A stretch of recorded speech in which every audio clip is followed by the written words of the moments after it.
Cloud Kingdom.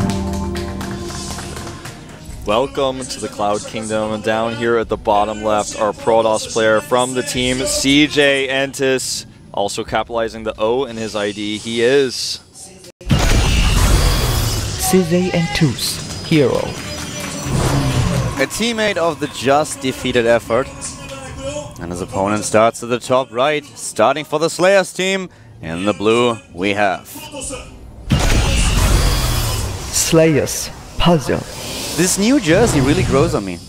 At first I didn't like it all that much. It looked like a little bit, I don't want to say bad, but it looked like very unusual. It's more the shirt that I would expect at a gym or, for example, from a racing cyclist, something along those lines. But the more often I actually see a Slayers player in this jersey, the more I like it. I really like the jersey, but I miss the blue. I think that blue is really well suited to Slayers players. Obviously, we have our CJ player with a triple P here, indicating that he does need a pause. Probably some sort of hotkey issue or some sort of hardware problem. Yep. So, you know, we saw earlier there was Hero was discussing, the other Hero that is, was discussing the possible frame drops. He was having some graphics setting problems. And it's possible they're using the same PC. There may be some issues there. So we'll get an update very soon as to what is going on with these players. But, you know, yeah, I get your feel on the jersey. When I first saw it, I was like, everyone's like going, oh, they have a new jersey, and all the Koreans are talking about it. What does it look like? Everyone wants to know. And when I saw it, I was like, this is the new jersey. It's not that special, but it's growing on me too. With those jerseys, it's also important that you have the right size. Yes. Sounds really, really stupid to say that, but if you, for example, that's a jersey that has to be like really close at your arm, for example. So if you have like these huge sleeves, it just looks silly. So Puzzle definitely pulling this one off, and I kind of like it, but I completely agree what you said. This blue is a bit missing. When I first saw actually Sela walking around in this white color, I'm like, Sela, every single time when I actually see you, you wear blue, so now it's a completely different style. I have to get used to this. Yeah.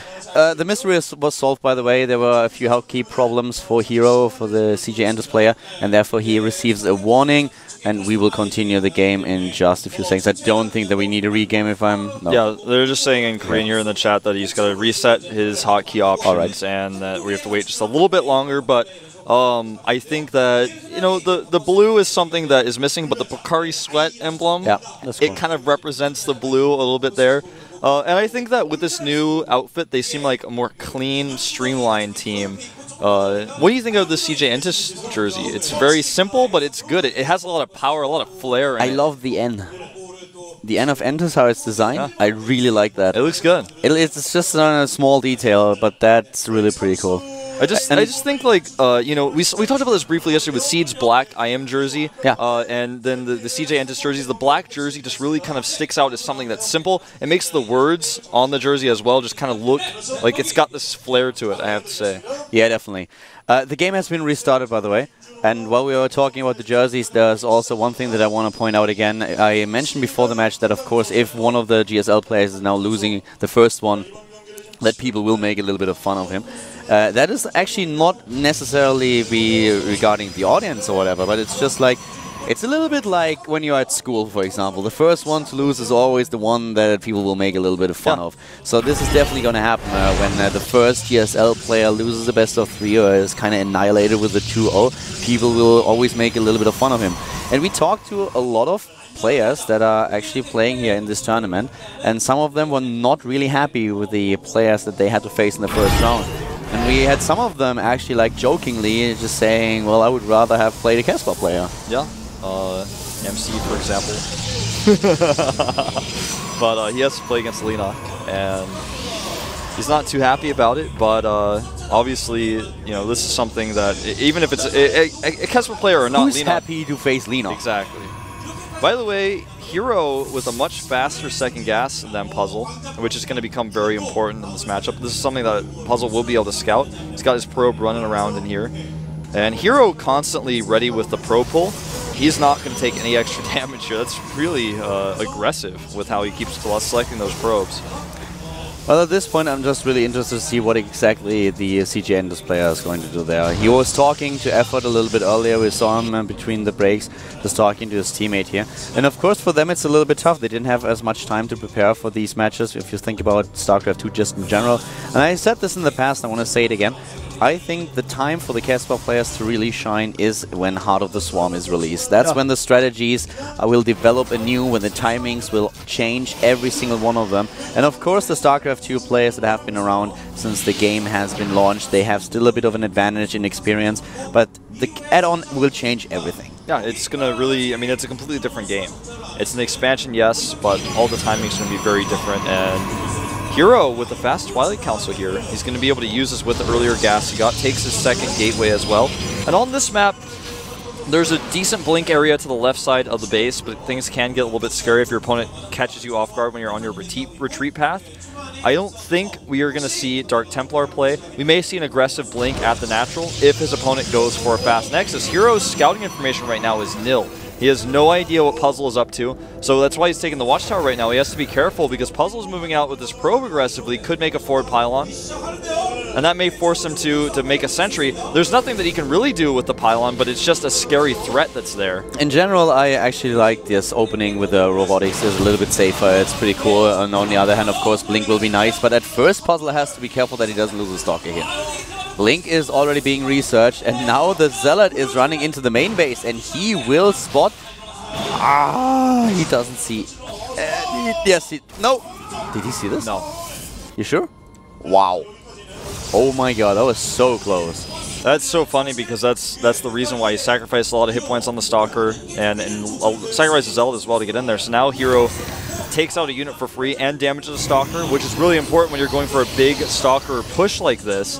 And you know, he didn't get the information he needed, so now he's going to possibly make a Nexus. It all depends on what he sees here. Now he's sending his probe to the right side. He doesn't see the Nexus of Puzzle, but as soon as he does, oh, a misfire here on the Guardian Shield. That's important as well. Yeah, exactly. A hotkey misclick, and suddenly he is losing a lot of energy. Well, the probe is being killed, but still, this is going to be really hard for him to hold. Yeah, you're right. And if Hero thinks that he is just going to make a Nexus and get ahead and try to use the Blink Stalkers to buy time, then he is going to be sadly mistaken and will get behind. But if he actually comes up here aggressively and sees the Nexus, then he's just going to force the cancel, and he's going to put ourselves into a funny game because the Immortals are on the way, but he's got so few units. He has an observer. He can just blink in. He can scout what's going on and blink in, and I think this is what he's going to do. So far, we have a single Immortal on the map. One is building, but still, this is going to be a little bit too late. He's already losing the majority of his Stalkers, and now the Immortal is out, but a bit too late. Yeah, he was actually just not going to hesitate for a second on that attack. Can he hold with this Immortal, though? Well, with probes pulled correctly, he should be able to hold a little bit longer, but Hero's just going to fall back. Cancels the Nexus, Puzzle does that is. More Stalkers being warped in here. And we're basically on even footing because back at home, Hero has his own Robo. He lost his Observer, but he can make robotics units like Immortals, and he's got the more aggressive position. So now he can just wait if he wants to, make a Nexus, use backstabs with that new Observer. That snipe on the Observer was one of the most important things that happened in the last engagement, because now he has a really hard time blinking up. He blinks up, the force fields already though, and now he loses way too much. This was not the smartest choice. Yeah, he didn't even pick off the Immortal that he wanted to get. This is great for Puzzle, now taking a 12 supply lead, and now he's no longer concerned. Yeah. With another round of units, he's actually just going to move out. He's getting his own Twilight Council for counterblink, which is so important in these situations. If you skip this, then you can find yourself vulnerable. You can get behind because your opponent's blinks are really good. He's controlling his Stalker as well. But if you have your own counterblink, that's not something you're going to be concerned about at all. At this point, definitely Puzzle is looking good. 10 supply ahead of his opponent. He's adding additional gateways right now. No expansion just yet, but he moves down. He wants to force those Stalkers back. I actually thought for a second that he might be able to trap one.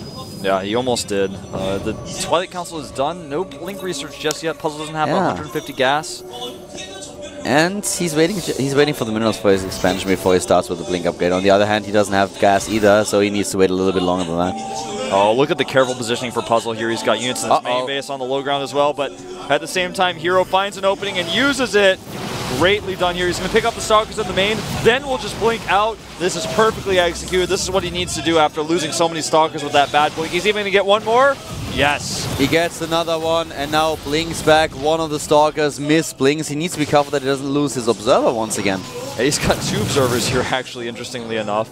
That's Puzzle, but he only has one. Exactly, and that's going to be, it's going to make it a lot easier for him to defend and see where these Stalkers are coming from. Really important, though, is that Hero has his Nexus up now, and he's going to start mining. He's got 4 probes down there already. He's rallied his Immortals to the Nexus as well, so there's no sort of run-by that's going to damage him. The resources lost is roughly the same, but once again the blink in the main base, and Hero plays this very well. Puzzle is hard-pressed. Yeah, this is the exact reason why he needs his own counter blink. A nice trap on one of the Stalkers, though. And he holds them on the high ground, picks off another sentry before he blinks away. Very well done by Hero. And Puzzle, this is so annoying for him. And you mentioned it, the Nexus is ready for Hero, so he is already mining on 2 mineral lines, and his income is just better. He's getting more and more drone probes right now. It's just looking really good for Hero at this point.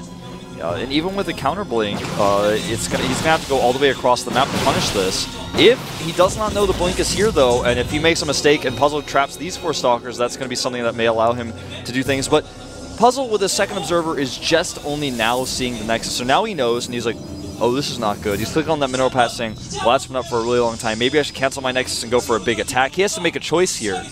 And the question is, what is that choice going to be? He has his own offensive blink now, but Hero adding the extra gateways. His Nexus is paying off right now. Puzzle's time is running out if he wants to punish this. He does not cancel his Nexus. And I'm a little bit concerned about this because it's not like Puzzle's ahead in tech or anything with his Nexus. If he just sits with this Nexus, he's just basically saying, yeah, I'm behind, but that's okay. I mean, honestly, he's got to do something if he wants to catch up. Hero is just... Hero, everything is working for Hero at this point. If he has good engagements, he can win this game, but he needs to be careful as well.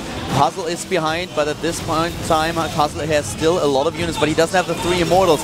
So if he does botch this engagement, then he will lose, and he is already dropping down in supply. Nice force field trap, one of the Immortals. A second one already died. He traps another one. He kills every single Immortal. Puzzle with great control.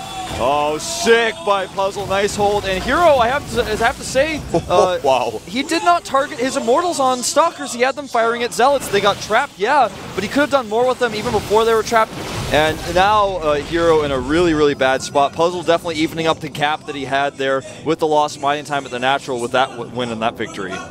I would have not been surprised to see Puzzle jump up and go for a fist pump here. Yeah. That was like, yeah, booyah, gotcha. That was a force field mon moment there. What you gonna do now? He's got the units all the way at the natural of Hero, and if he knew how few units were here, if he knew the units of his opponent were out of position, he would go for an attack. But at the same time, that's a problem for him since he doesn't have anything at home. At the same time, we have still a Harvester lead for Hero, but Puzzle is moving in right now, so Hero, what you gonna do? Are you gonna blink in the main base, or are you trying to defend yours? He cannot get back in time. No. He's got to go for the counter blink. He's gonna go for pylons first and try to unpower the gateways, but this is not gonna be something he can hold forever. Even with force fields on the high ground, he's not gonna be able to stop the units from coming up his ramp. No, he can't just blink. He has the Observers in the mix as well. And immediately Puzzle tries to pull off a few probes. He knows that this is going to be a base race. He needs to save some of them. Yeah, he's got several of them out. The blink up into the main base. The Immortals doing what they can. There's too many units for Puzzle, though. I think he's going to take out the last of the Immortals of Hero. He takes down the Immortal, and of course he tries to escape with the Stalkers. But now everything is gone. Let's have a quick look at the Stalker count. 12-9 in favor of Hero. Puzzle has the Immortal, though, and he has also a few Zealots. The last of the these probes may be taken out by the Stalkers of Hero. If he has all of his probes together, Puzzle, I'm looking around, I don't see any probes for him. And but he kills them all, Stalkers. Oh, he kills so many of them. Even if he escapes with the probes right now, I don't think it even matters anymore. It's 13-10 Stalkers, Immortal, and also, of course, the Zealots. This is going to get really, really scary. The Harvester count is 24-12 in favor of Hero, though. Puzzle has offensively taken Hero's natural as well. He has a Nexus building there. That's something that Hero cannot make right now. He cannot afford it. He's got probes on the map, but he doesn't have enough resources, and there's no way he's going to be able to return them to the Nexus. His last Nexus is going to fall. So Puzzle right now, he's got the worst Stalker count, but he just has so many support units. He can hold this Nexus defensively, start to mine, and he's going to actually be able to build units. But Hero is going to attack, and Hero has exactly the same supply. He has more army supply, and he will use every single probe here. He knows he cannot build another Nexus. He will use everything to make this work. Yep, this is going to be the final battle. We have Guardian Shield. Yeah, exactly. Guardian Shield's going to be so important. Here come the probes. He traps a Stalker up at the front, and the probe's actually taking a lot of hits before the real battle. And why is Puzzle not using his own probes? That is a mystery to me. The Guardian Shield was not used at all. The sentry is gone. Here come the blinks. And at this point in time, the Stalker count is 11-10. This is so close, but he actually pulls it off. Puzzle is able to force his opponent back. He is now still behind in the Stalker count, but he has the probes fighting. And he blinks away from the probes. He's trying to make this work, but he just does not have the Stalker count that he needs. And this is extremely close, but it does not matter. The last Stalker falls. Hero down to 1 supply. Oh my god. GG.